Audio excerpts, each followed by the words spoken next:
Thank you very much, Daniel, and thank you to all the other participants who are here. Individuals do not flourish through the destruction of their roots and institutions. It is as a result of those roots and through those institutions that they flourish. In the 1960s, the Italian community of Roseto in the United States was a cause of great pondering when it was discovered that in that community, no one under 55 years old had died of a heart attack or showed any sign of heart disease. The local death rate for men over 65 was half the national average. An investigation found that the community had unhealthy habits. They worked in quarries and factories, they smoked unfiltered cigars, they ate rich and fatty Italian foods. What they did find, however, was that Roseto had a particular strong sense of community.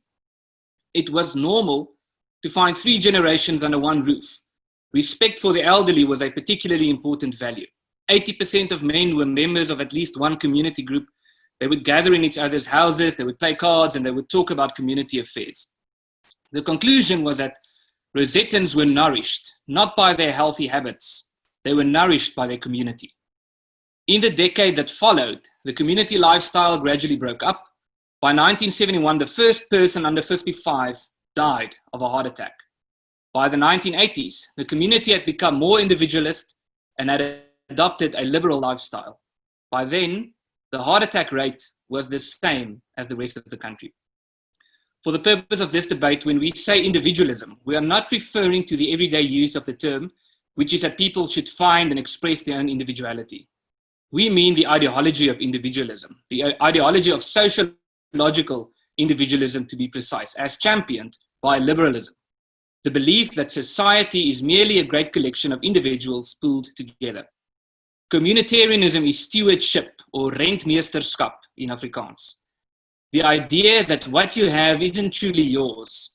It was handed to you by those who came before you, and it is your duty to hand it over to those who will come after you.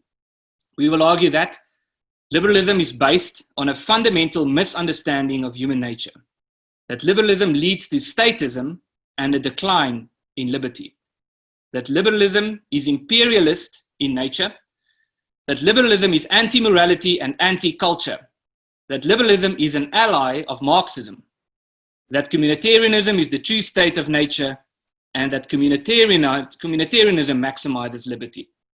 The difference is this: if a leftist, a liberal, and a communitarian were to go for a stroll in the forest, the leftist would see only the forest, the liberal would see only the trees, the communitarian would see both the trees and the forest.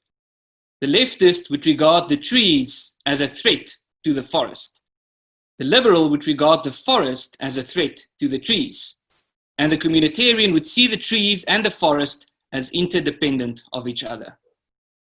Why are movies like Braveheart and Gladiator so popular? Why do people who aren't Scottish get goosebumps when William Wallace chooses the word freedom over mercy, knowing that it would lead to his death? Because people associate with Wallace's quest for community, for the freedom of his community, to be precise. All the best stories are about communities fighting for the common good. On the other hand, who would cry in a movie, let alone spend money on a movie that is about some bloke fighting for his individual freedom to smoke what he wants, or for a pregnant woman to abort her unborn baby? As individualist as Hollywood is also capitalist. And Hollywood has learned through empiricism which stories resonate with people and which don't. They might not have awarded American Sniper with a significant award, but that doesn't change the fact that it was the highest grossing film of the year.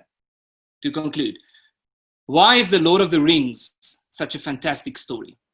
The Lord of the Rings is a story about communities, or nations, if you will, forging alliances and devising strategies on how to protect their cultures, customs, and traditions against an imperialist regime that seeks to destroy their way of life and enforce homogeneity on them. That is why the Rohirrim chant the word death as they ride their horses into an imperialist army attacking not their city, their neighbors, because they recognize as the world people that theirs is a cause worth dying for, and that the destruction of nations is the world's ending.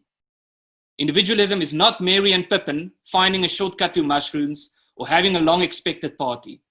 Individualism is more like the Dark Lord Sauron, using violence to enforce his will onto others by destroying their communities. Thank you.